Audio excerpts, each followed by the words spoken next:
Picture this moment carefully. You wake up one morning and suddenly realize that the conversations which once stirred something alive in you now ring, hollow, mechanical, drained of substance, almost unbearably shallow. You walk into a gathering filled with voices and laughter, yet the loneliness you feel there cuts deeper than any silence you've known alone. What if this discomfort isn't evidence of something broken within you? What if it's the natural consequence of perceiving reality with unsettling accuracy? Today, we're examining an idea that disturbs many people. Why those with exceptional intelligence often drift away from conventional social life, not from superiority or resentment, but from an uncomfortable lucidity. More importantly, we'll explore what Arthur Schopenhauer grasped about human nature that most people spend their entire lives avoiding. Stay with me. The final insight we'll uncover may be the most difficult to accept, yet it holds the power to completely transform how you understand solitude, intelligence, and your relationship with the world around you. This channel exists for those seeking substance beneath the surface. We explore timeless philosophical wisdom and contemporary psychological research to understand human behavior, inner conflict, and authentic growth. If these explorations resonate with something in you, consider subscribing, leaving a like, and sharing your reflections in the comments below. What we're about to examine might fundamentally alter how you perceive relationships, society, and your own mind. Arthur Schopenhauer, among the most unflinchingly honest philosophers in Western thought, maintained that human suffering finds its deepest roots in social illusion. According to his view, the average person pursues constant distraction, external validation, and unending noise, specifically to avoid confronting their own internal void. Intelligent individuals, however, possess both a curse and a gift: awareness. They perceive beneath appearances. They detect contradictions that others overlook entirely. They recognize behavioral patterns that remain invisible to most. And this heightened awareness gradually, inevitably, creates distance. Schopenhauer argued that the more deeply a person comprehends the world's actual nature, the less at home they feel within it. Social interaction operates largely on unspoken agreements of conformity. People implicitly expect agreement, emotional validation, and participation in shared illusions. But the mind oriented toward truth struggles to maintain these pretenses. It becomes exhausted by conversations revolving around social status, trivial gossip, surface-level ambitions, and manufactured optimism. Eventually, withdrawal becomes not a rejection of humanity, but an act of psychological self-preservation. Contemporary psychology validates this perspective in unsettling ways. Research on cognitive depth and emotional sensitivity demonstrates that highly intelligent individuals process information with greater intensity. They reflect longer on implications. They question more thoroughly. They experience contradictions more acutely. This makes casual social interaction genuinely draining. What others experience as relaxing conversation registers to them as mental friction, a constant dissonance between what's being said and what's actually true. Have you ever left a social event feeling more exhausted than renewed? That fatigue isn't physical tiredness. It's existential depletion. Schopenhauer believed that society systematically rewards mediocrity precisely because it creates comfort. Those who challenge established norms, who question collectively held beliefs, generate discomfort. Consequently, intelligent people often experience pressure to simplify themselves, to conceal their actual thoughts, to feign interest in matters that feel meaningless to them. Eventually, many stop attempting to bridge this gap. Solitude becomes a refuge where thinking can occur freely, without distortion or performance. But here emerges the fundamental paradox. Humans evolved as social creatures. Yet the more one understands human nature, the more difficult genuine human connection becomes. Schopenhauer described this as a tragic tension inherent to conscious existence. The intelligent individual craves connection, but not at the cost of self-betrayal. They don't seek numerous connections, only authentic ones.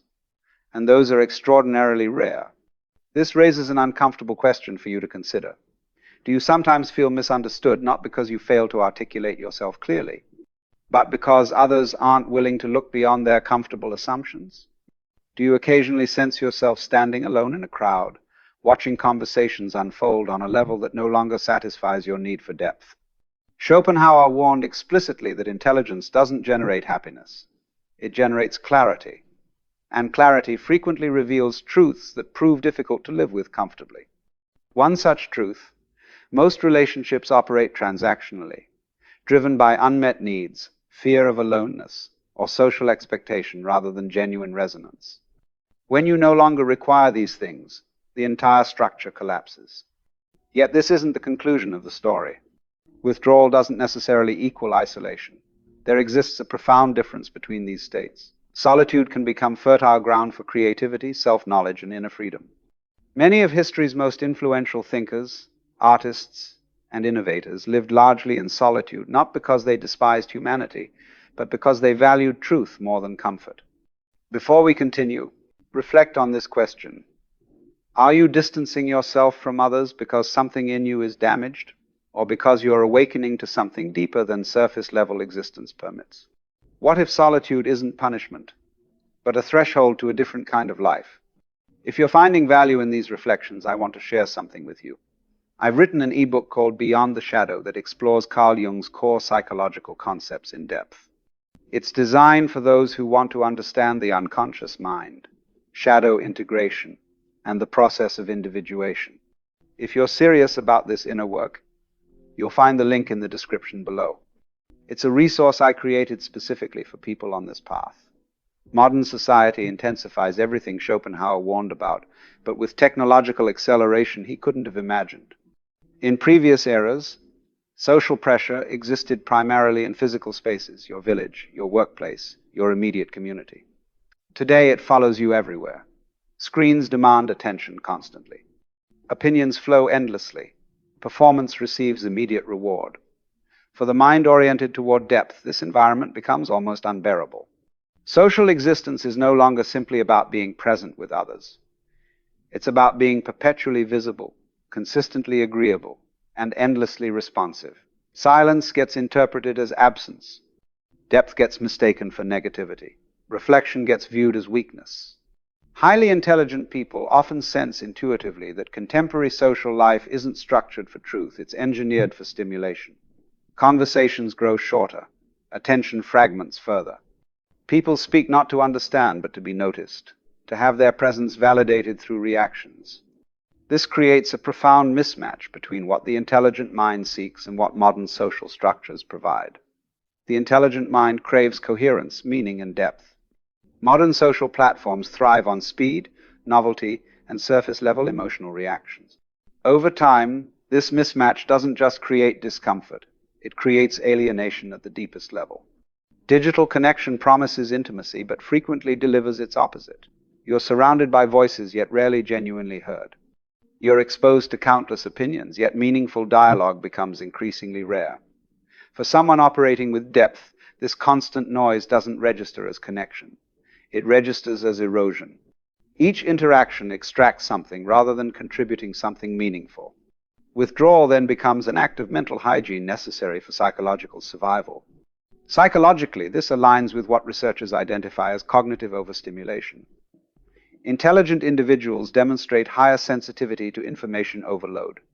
They don't merely consume content passively, they analyze it, question its assumptions, integrate it into existing frameworks. Social media streams, group messaging, and endless debates demand immediate emotional reactions without allowing time for genuine reflection. The result: chronic fatigue, not of the body, but of the thinking, feeling mind. Schopenhauer believed that most people fear solitude because it forces confrontation with their own unexamined selves. Intelligent people, conversely, often fear society because it forces them to abandon their authentic selves. This distinction proves crucial. Solitude permits alignment between thought and being. Social life as currently structured often demands fragmentation. You must present one version privately and maintain another publicly. Over time, this split becomes psychologically unbearable. There exists also a moral dimension to this withdrawal that deserves attention. Intelligent individuals tend to notice hypocrisy more quickly and more thoroughly. They observe how moral values shift depending on social convenience, how outrage operates selectively, how empathy gets performed rather than genuinely felt. Constant exposure to these contradictions creates quiet disillusionment, not anger, not hatred, but a deep exhaustion with pretending contradictions don't exist. Ask yourself something with complete honesty. How often do you remain silent, not because you lack thoughts worth expressing, but because you've learned that expressing them changes nothing? How often do you nod in agreement simply to avoid the emotional labor of explaining a complex truth to someone who doesn't genuinely want to hear it? Each time this occurs, a small distance grows between you and others, not through your choice, but through the accumulated weight of suppressed truth. Schopenhauer argued that intelligence sharpens perception, and sharpened perception cuts. You begin recognizing patterns of behavior that repeat endlessly across contexts, the same conflicts, the same illusions, the same emotional loops playing out with different actors. Once you perceive these patterns clearly, it becomes impossible to unsee them. Participating in them starts feeling pointless, like watching the same play performed repeatedly with minor variations. This doesn't mean intelligent people consider themselves superior to others. Quite the opposite. Many feel deeply flawed specifically because they cannot adapt easily to what others navigate effortlessly. They wonder if something is fundamentally wrong with them. Why do others seem so comfortable with what feels hollow? Why does society reward volume over insight, performance over authenticity? These questions tend to redirect attention inward rather than outward. Solitude then becomes a space of repair, a place where thoughts can unfold completely without interruption, where questions remain questions without pressure for premature answers, where identity gets shaped by reflection rather than reaction. In solitude, the intelligent individual isn't lonely. They're whole. But here arrives the uncomfortable truth few discuss openly. Withdrawal carries real costs. The longer one remains apart, the more difficult return becomes. Social skills atrophy. Tolerance for superficiality decreases further, and a quiet fear emerges. What if genuinely meaningful connection is truly rare, not merely difficult to locate? This is where Schopenhauer's insight becomes most disturbing. He suggested that suffering isn't distributed equally across consciousness. Those who perceive more suffer more not because existence targets them specifically, but because they possess greater awareness of its actual nature. Ignorance provides protection. Awareness exposes reality without filter. Yet awareness also liberates, if properly understood. The intelligent individual who embraces solitude consciously rather than resentfully can transform it from burden into strength. The question becomes not whether you will withdraw, but why. Are you escaping uncomfortable reality, or are you making a conscious choice aligned with your deepest values? Think carefully about this distinction before we continue. Is your distance from others a wound that needs healing, or is it a boundary that protects something essential? And what might happen if you stop judging yourself for needing less social contact instead of more? Arthur Schopenhauer pushed this reflection further than most philosophers dare venture. He believed that the ultimate reason intelligent people distance themselves from conventional social life isn't disappointment with specific individuals, but disillusionment with the fundamental structure of human desire itself. According to his philosophy, humans are driven less by truth-seeking and more by comfort-seeking, less by genuine understanding and more by sophisticated avoidance. Once you truly grasp this at a visceral level, social life no longer feels like a meeting of minds. It feels like a theater of mutual distraction. For the intelligent individual, this realization proves deeply unsettling. You begin noticing that most conversations aren't genuinely about exchanging ideas. They're about reinforcing existing identities.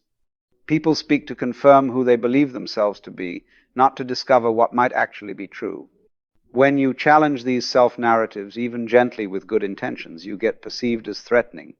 Over time, you learn that honesty often isolates more effectively than silence ever could. Schopenhauer argued that most people seek others not for genuine companionship, but for relief from boredom and inner discomfort. Social interaction becomes a tool to escape oneself rather than an opportunity to connect authentically. Intelligent people, however, tend to tolerate silence and solitude more comfortably. They can sit with their own thoughts without panic. And precisely because of this capacity, they perceive something others actively avoid. How much of social life operates on unconscious fear? This creates a painful asymmetry in expectations. The intelligent person enters social spaces seeking depth, meaning, or genuine intellectual exchange. Others enter seeking validation, reassurance, or entertainment relief from themselves. Neither approach is inherently wrong, but they prove fundamentally incompatible. When these mismatched expectations collide repeatedly, withdrawal stops feeling like a choice and starts feeling inevitable. Psychologically, this aligns with the concept of existential awareness. Individuals with higher cognitive and emotional depth tend to confront questions that others instinctively suppress. Questions about mortality, meaning, suffering, responsibility, and the arbitrary nature of many social conventions. These themes rarely find welcome in casual social settings. They disrupt comfortable flow. They generate discomfort. So the intelligent individual learns either to censor themselves severely or to leave. But self-censorship carries its own psychological cost. Each unspoken thought, each suppressed insight creates internal tension. Over time, this accumulating tension becomes heavier than loneliness itself. Solitude then gets chosen, not because it represents an ideal state, but because it permits honesty. It's the less damaging option. There exists also the persistent issue of emotional honesty. Intelligent people often perceive emotional manipulation with uncomfortable clarity. They notice passive aggression, performative empathy, and hidden agendas that others participate in unconsciously. While most people navigate these dynamics without awareness, the intelligent mind resists them automatically. This resistance creates friction in relationships. Relationships become strained not through open conflict, but through clarity itself, through simply seeing what's actually occurring beneath polite surfaces. Ask yourself this. Have you ever felt that maintaining certain relationships required deliberately dulling your perception, consciously ignoring what you clearly observed? Have you sensed that harmony was preserved only through mutual denial, through agreement not to acknowledge obvious truths? For many intelligent individuals, this realization marks a turning point. They begin choosing fewer relationships, but deeper ones. Sometimes they choose none at all, at least temporarily. Schopenhauer believed that suffering increases proportionally with awareness. The more thoroughly you understand human nature, the less romantic it becomes. You observe how often kindness operates conditionally, how love intertwines with possession, how morality bends conveniently under pressure. This doesn't necessarily make you cynical, it makes you cautious. And caution frequently gets mistaken for coldness or emotional distance. Yet something profoundly ethical exists within this withdrawal. It represents a refusal to participate in collective falsehood, a refusal to live on borrowed beliefs without examination. Intelligent solitude isn't antisocial in the destructive sense, it's selective. It's the decision to preserve inner coherence over external approval. However, this path isn't without genuine dangers. Extended solitude can harden into detachment if not balanced carefully. Reflection can transform into rumination. Clarity can become isolation if not tempered with compassion and connection to something beyond pure analysis. Schopenhauer himself struggled with this precise tension throughout his life. He understood solitude as simultaneously sanctuary and burden. This leads us to perhaps the most difficult question so far. If intelligence naturally produces distance, how does one avoid becoming completely disconnected from humanity altogether? Is withdrawal the final stage of development, or merely a necessary transition? Consider this carefully. Perhaps the actual purpose of solitude isn't to escape others permanently, but to understand them without illusion. Perhaps distance provides perspective impossible to gain from within. Perhaps genuine connection can only happen authentically once comfortable illusions have completely fallen away. If you're engaging seriously with these ideas and want to take your understanding further, I've also created a second resource called Dialogues with the Unconscious, a 30-day practical guide for applying Jungian concepts to your daily life. It's not theory, it's application. Real exercises for shadow work, active imagination, and integrating unconscious material. The link is in the description if this work calls to you. We've now arrived at the final and most unsettling truth that Schopenhauer leaves us to confront. Intelligence doesn't distance you from people accidentally. It does so by necessity. Once illusions fall away, they rarely return intact. And without those protective illusions, much of conventional social life loses its foundation entirely. What remains is a choice that few people willingly face with full consciousness. Either return to comforting falsehoods, or accept solitude as the cost of clarity. Schopenhauer believed that most people bond not through truth but through shared delusions. Collective optimism, social identities, prescribed roles, and cultural narratives function as psychological adhesive. They soften reality's harsh edges and make existence feel more tolerable. The intelligent individual, however, tends to see through these constructions, not because they desire to, but because they cannot unsee them once perceived. This makes full participation in conventional social life increasingly difficult, sometimes genuinely impossible. This is where many people fundamentally misunderstand intelligent withdrawal. It isn't misanthropy. It isn't arrogance or feelings of superiority. It's grief. Grief for a version of connection that no longer feels honest. Grief for conversations that once seemed meaningful but now register as hollow. Grief for belonging that requires pretending not to know what you clearly know. Psychology describes this state as existential loneliness. It isn't the absence of people, it's the absence of resonance. You can stand surrounded by others and still feel fundamentally alone if your inner world no longer aligns with the shared reality operating around you. For intelligent individuals, this misalignment frequently deepens with age and accumulated awareness. Schopenhauer's harsh truth: no amount of external social success can compensate for inner dissonance. Applause doesn't quiet internal contradiction. Popularity doesn't resolve questions of meaning. And companionship built on denial eventually collapses under its own weight. In this sense, solitude becomes an ethical stance, a commitment to live without lying to oneself about fundamental realities. But here occurs the transformation that few people discuss openly. When solitude gets accepted rather than resisted, its character changes completely. It stops feeling like exile and begins feeling like sovereignty. You're no longer waiting to be understood by others. You're no longer seeking external validation for internal truths. You're no longer bargaining away your clarity in exchange for acceptance. You become internally anchored. This doesn't mean rejecting humanity or withdrawing all compassion. Paradoxically, many intelligent individuals develop deeper compassion once they stop expecting others to meet them at equivalent levels of awareness. You begin perceiving people not as disappointing but as human limited, afraid, coping with existence using the only strategies they've developed. Distance then becomes gentle rather than bitter. Observation replaces resentment. Schopenhauer believed that peace emerges not from changing the world, but from adjusting one's expectations of it. Expect less depth from crowds. Expect less consistency from human behavior. Expect less meaning from social approval. And in recalibrating these expectations, you suffer less from their inevitable absence. Ask yourself this final question with brutal honesty. Are you lonely because you lack people in your life, or because you refuse to abandon your inner truth to keep them?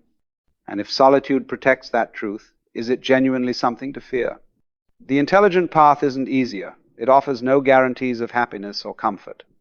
But it offers something far rarer: coherence.